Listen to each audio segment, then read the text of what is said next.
It's not just a bag. It's Prada.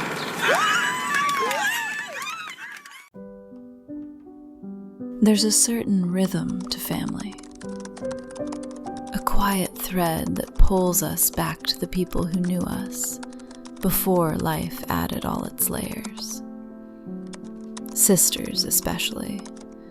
Every fight, every laugh, every secret, it all becomes part of the same fabric.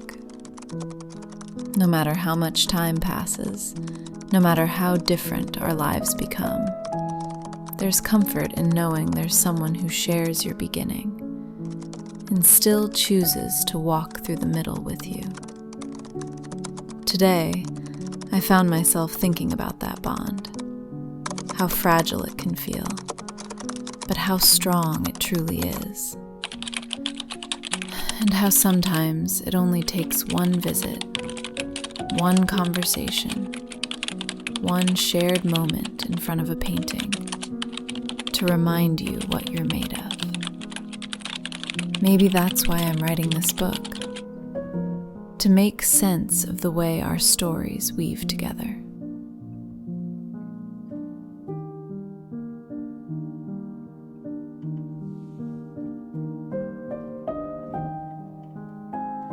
Halloween has officially left the building.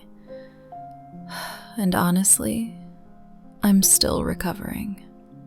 Every year I tell myself I'm going to keep it simple.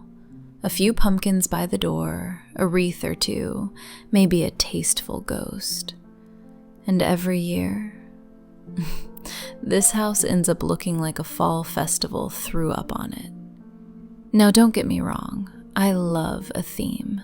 I love a moment. But when the moment is over, it is over. And today is about gently escorting all these pumpkins, potions, pies, webs, wreaths, and whatever else I dragged out, straight back into the family inventory. We're not deleting, baby. We are storing.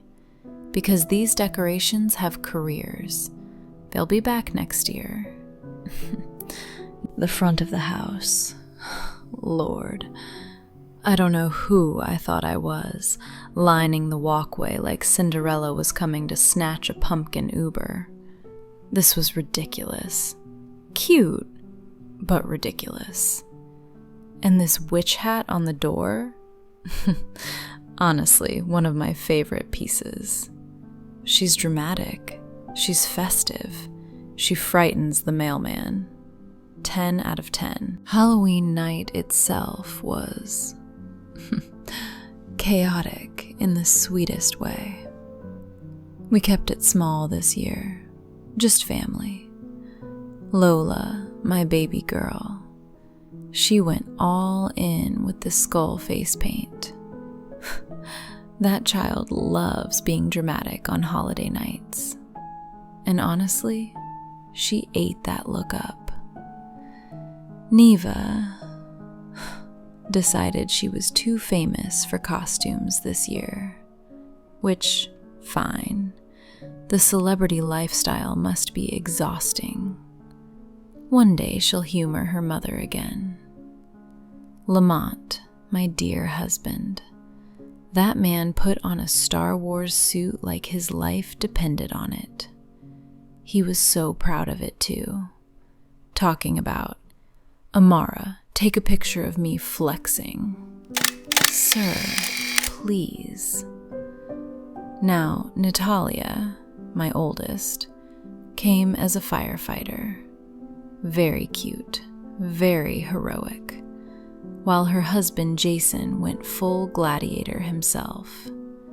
He took it very seriously. I'm still not sure if he ever broke character. And with Natalia being pregnant, every time they posed, I was like, careful, baby on board. But she was out here striking poses like she was filming a perfume commercial. And Harley, our cat, attended too. No costume, just vibes. These kids, I swear. You raise them to be respectable adults, and they turn into the cast of a Halloween sitcom the moment the camera comes out. But that's family. Loud, messy, matching absolutely nothing, and still perfect. So now, here I am, slowly pulling all of this down and storing it for next year. And yes, I said storing, because you never know when that one exact pumpkin or that one specific wreath is going to be needed for an emotional moment. Besides, Christmas is coming, and this house is about to go from haunted harvest straight into snow-covered suburban extravaganza.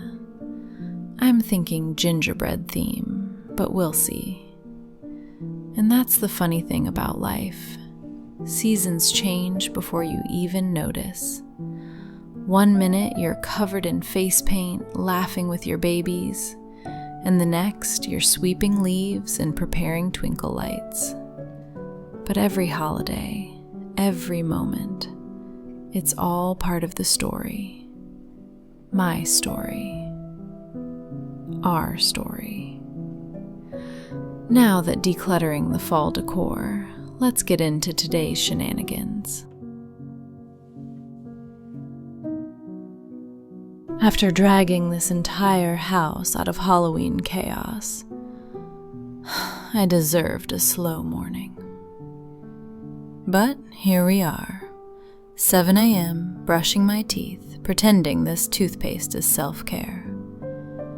You ever look at yourself in the mirror and think, girl, how are you still doing all of this? Because that's me right now. Selena and I are going to the Acker Museum today, and I need to pull myself together, emotionally, spiritually, and follically. These edges have lived through a whole season.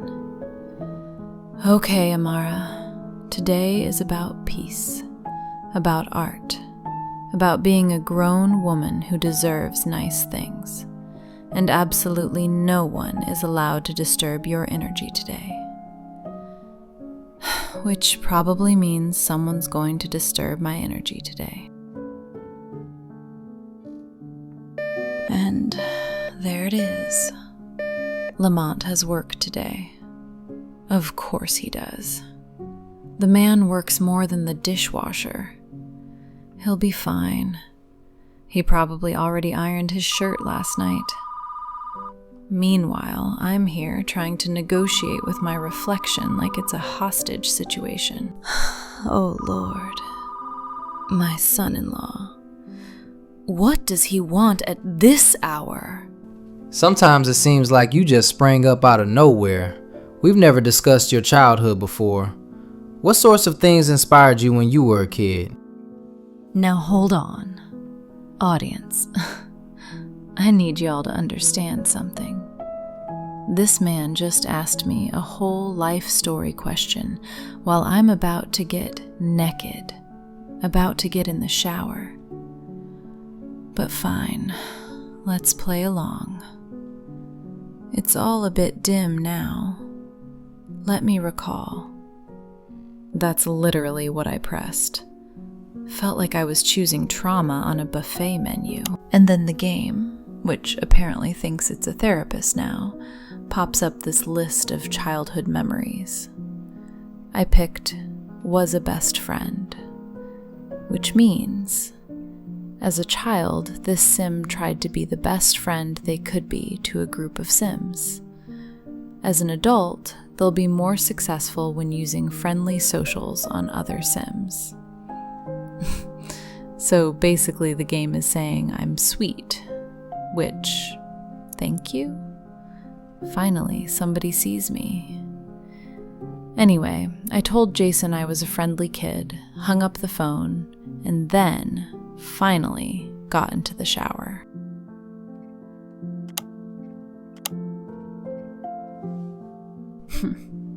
Meanwhile, downstairs, Lola is still walking around with that Halloween skull makeup on, like she's the house ghost. she's supposed to be focusing on scholarships. And actually, she was. My baby is applying left and right, and she got a few. I'm so proud of her. She wants to be a lawyer like her daddy, and the way she's grinding already, oh, she's going to run somebody's courtroom one day. And maybe clean her face. Hopefully. Once Lola got her little scholarships approved and I finished scrubbing off the spirit of Halloween past, it was time to get dressed for my museum day with Selena. Now, picking an outfit? That's a spiritual experience. Especially when you're going somewhere full of sculptures, paintings, and people who think they invented taste. I ended up choosing this gorgeous mint-ribbed, belted knit dress. It's simple, elegant, comfortable, but still says, I will politely critique your gallery lighting.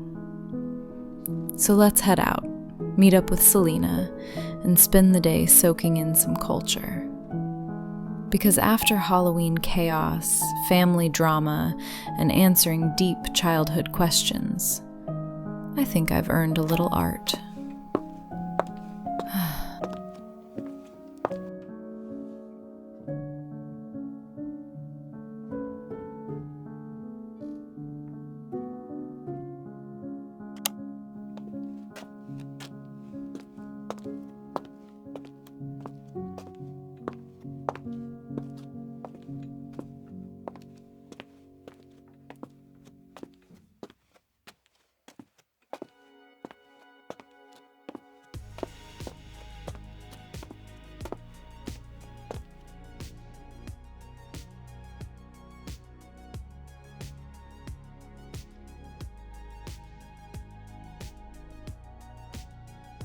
All right, y'all. We've finally made it to Casa Moreno. Now, don't blink, because Selena and Diego's house is one of those places where if you stare too long at a corner, something worth more than your car is just casually sitting there. So I knock on the door, right? And I'm expecting Selena to open it like her usual dramatic self. But no, I get Julia, my niece. Sweet, sweet Julia, who looks stunning per usual. She's like, Auntie Amara, come in. And I'm like, thank you, baby, but I need a second to emotionally prepare for the tax bracket I'm about to step into. Now this is their formal entry living area. The moment I step in, I'm greeted by the Basquiat on the wall. A real looking. Listen, with Diego I never know, but I'm positive it's real. We got sculptures, marble, a chandelier that has its own personality, and this giant piano Selena loves to play. Like she's the best.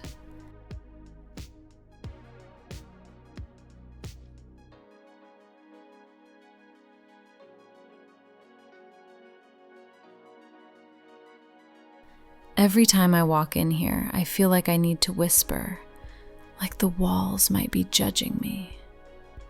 Okay, so this little cozy space off to the side, this is their soft-spoken room. This is where they drink tea and pretend to be normal people. I say pretend because nothing in here is under $1,000. That plant alone is probably watered with imported glacier droplets. Okay, let me stop. Now this is the family room. See, this is where the real living happens. I love seeing all the lovely family photos. This room connects to everything. Garage door over there, door to their bedroom right here. Oh, and we'll get to their bedroom in a second because, honey, this is Selena and Diego's room. And baby, The way this room says we are grown, wealthy, and slightly over the top. I love it. Look at this bed. Look at the symmetry. Look at the lighting. Obsessed. Their bathroom? Gorgeous. Shower that looks like a spa. The kind of bathroom where you can't even cry dramatically because nothing echoes.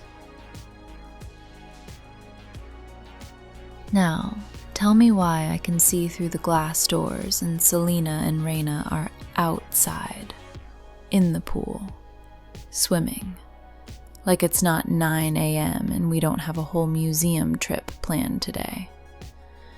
Reyna's just floating like life is a vacation. Must be nice.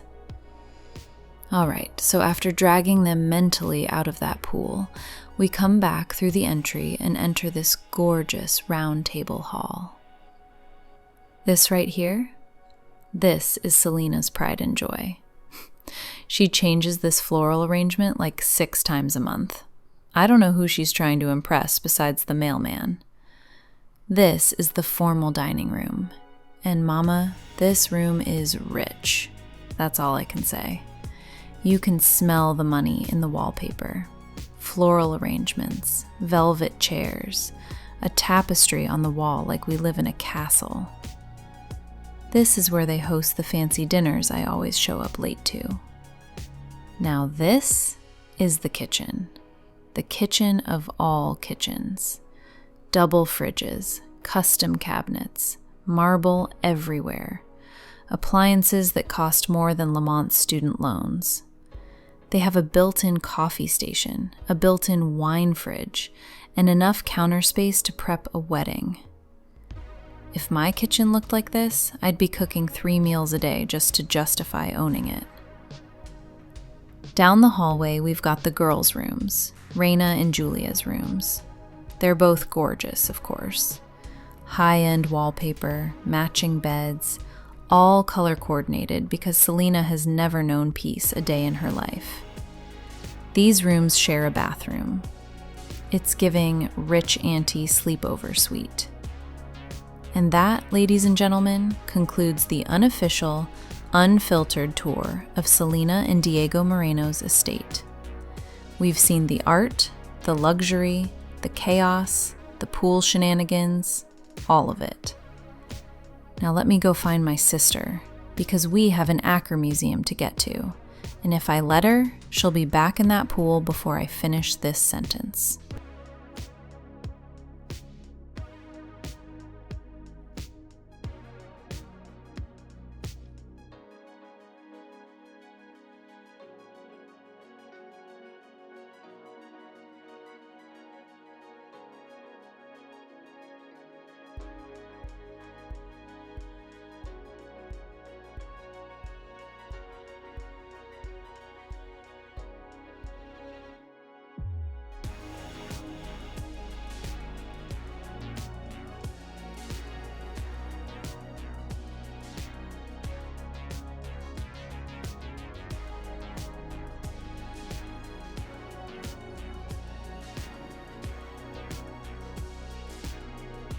And here we are, the Aker Museum of Art. Now listen, when the Ackers decide to build something, they do not play around. This isn't a museum. This is a statement piece, a literal monument to old money meets cultural preservation. Selena and I wanted a little sister date, but of course Diego invited himself. I love him, but that man treats a museum like a networking event. I told him, "Sir, go wander off. We are looking at pretty things and having deep sister conversations today."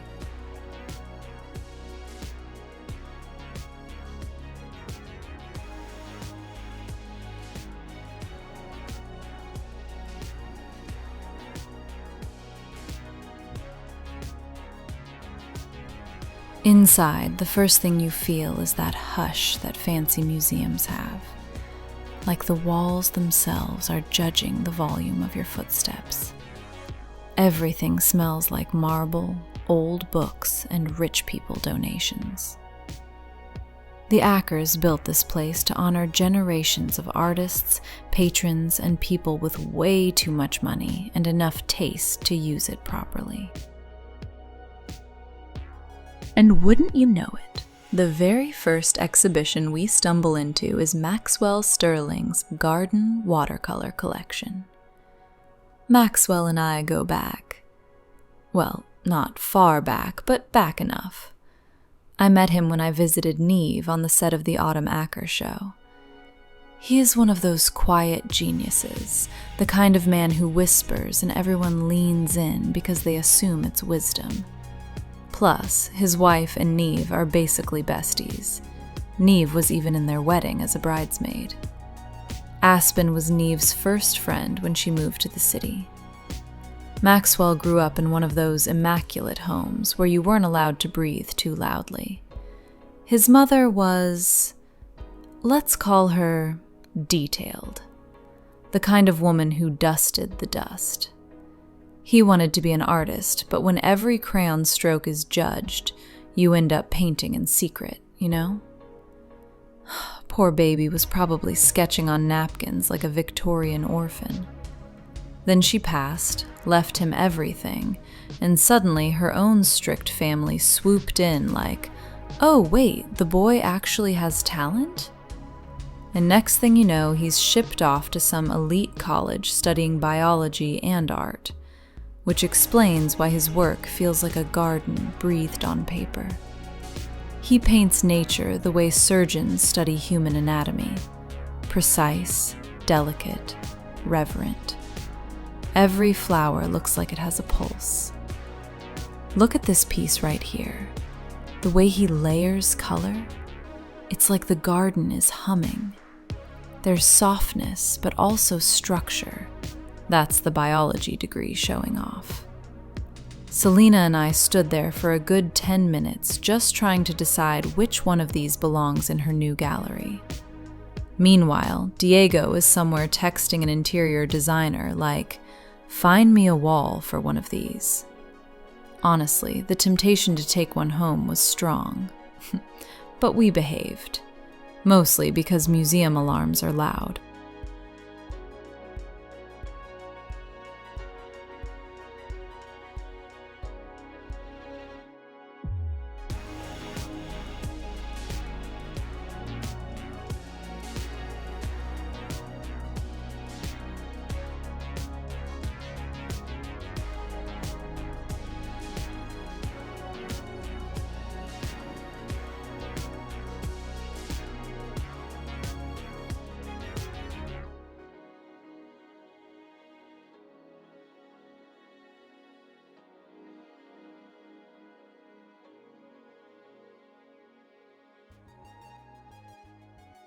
The museum did such a gorgeous job displaying these pieces.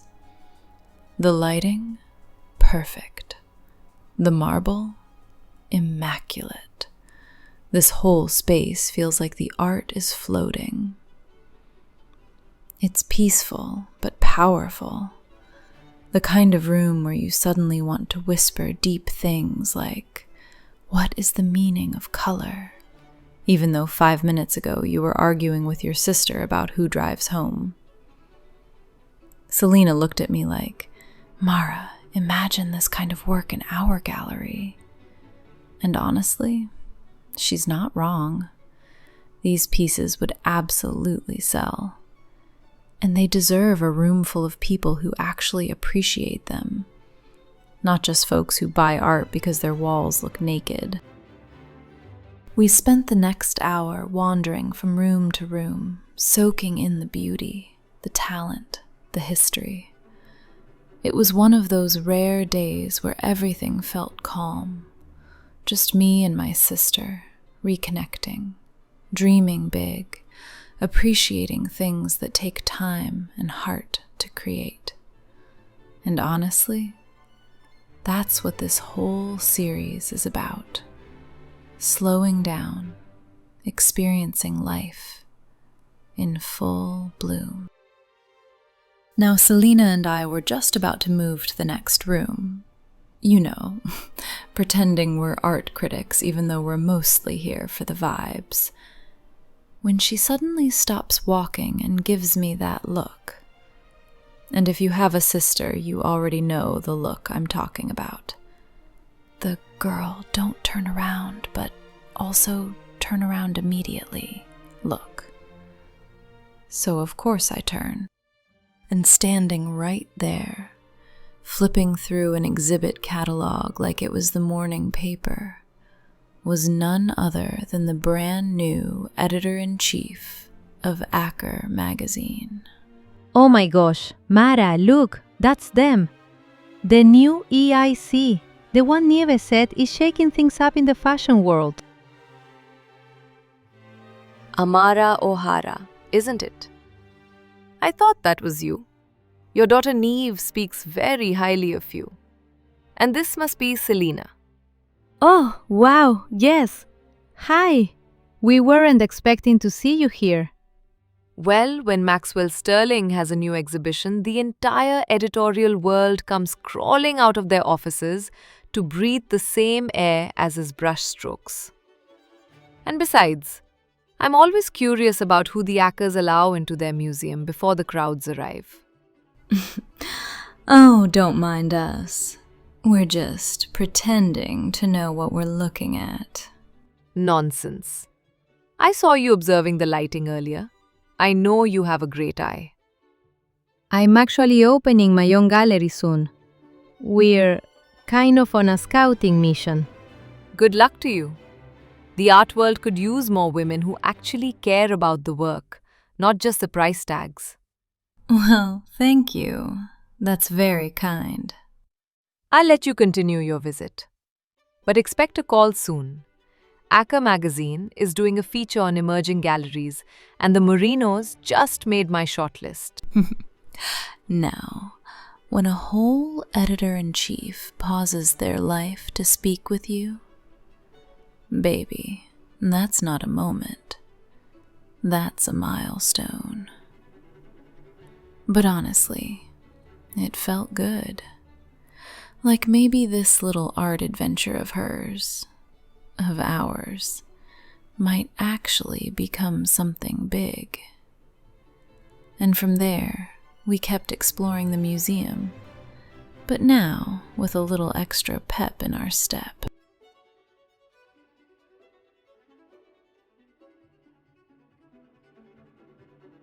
There's something about museums that slows time down. You stop rushing. You start noticing. And when you're with someone who knows your whole life story, every mistake, every joy, every heartbreak, the quiet hits different. Selena and I don't get moments like this often. Life moves fast. Kids grow up. Families get busy.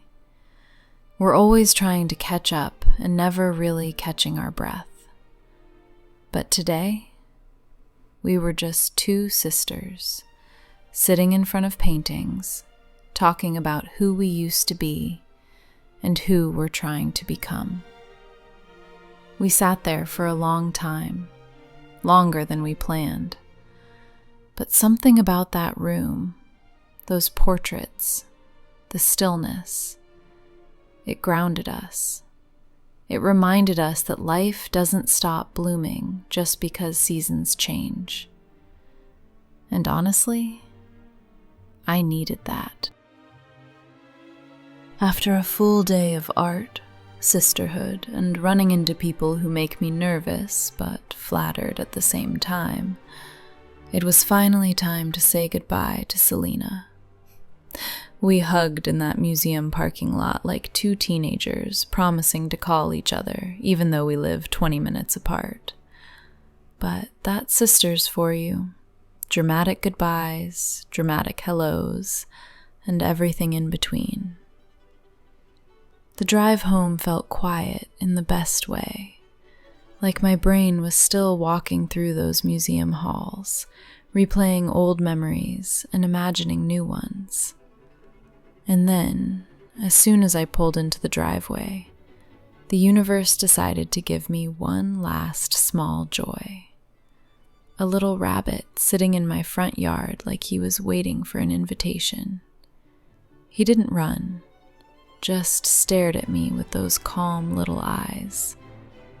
And I thought, if today had a theme, it was gentleness, soft moments, being present. Walking into the house, I could hear Lamont rustling in the kitchen. He'd just gotten home from work, and Lola somewhere doing something. And something in me just said, let's make dinner together. Let's slow the evening down. So I rolled up my sleeves and made a whole chicken, seasoned to perfection, because these hands, they don't miss.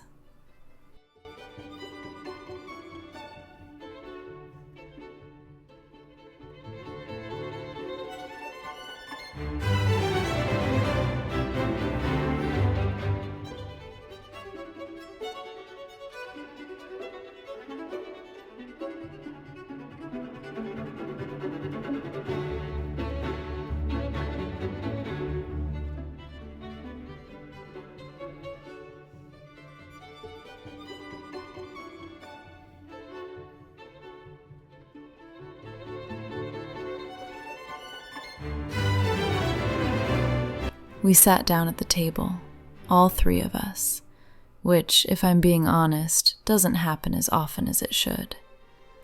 Lamont talked about work.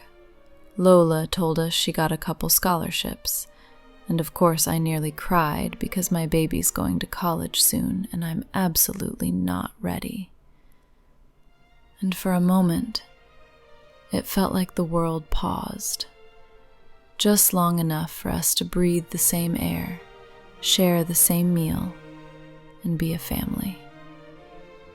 After dinner, while Lamont washed the dishes, bless him, I found Harley giving me that look cats give when they've decided you haven't adored them enough today. So I sat with her, scratched behind her ears, listened to her purr, and just melted into that softness only pets can give. And finally, when the house settled into its nighttime rhythm, Lola upstairs, Lamont watching TV, I sat back at my desk, right where this episode began. Today reminded me that life blooms in quiet moments, in museums, in laughter with your sister, in unexpected conversations, in the warmth of family meals, in the softness of a rabbit in the yard and a cat purring at your feet. We rush so much. We move from task to task. But the real beauty is in the pauses. Tonight, I am grateful for art, for family, for the gentle things that anchor us. And as I end this day, I remind myself, life isn't just lived, it's felt.